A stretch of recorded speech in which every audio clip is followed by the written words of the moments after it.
Yan. Good morning everyone. Ito yung aming tatabasin oh. Ayan, gubat na oh. Mabili namin ito nung last year.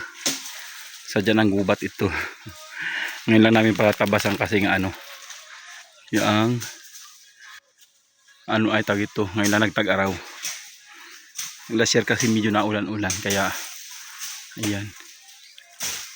Hindi namin napatabasan.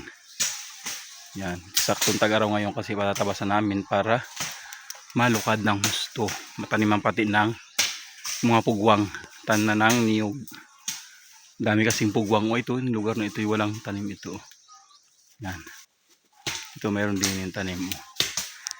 Yan, puro gubat.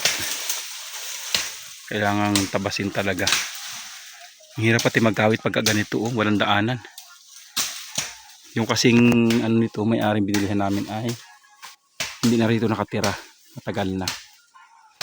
Yan. Pero yung ibang lugar nito, yung ibang ano ay tag ito. Ibang area nitong lupang ito ay matagal na namin nabili. Ito ay utay-utay namin nabili ay. Ayan.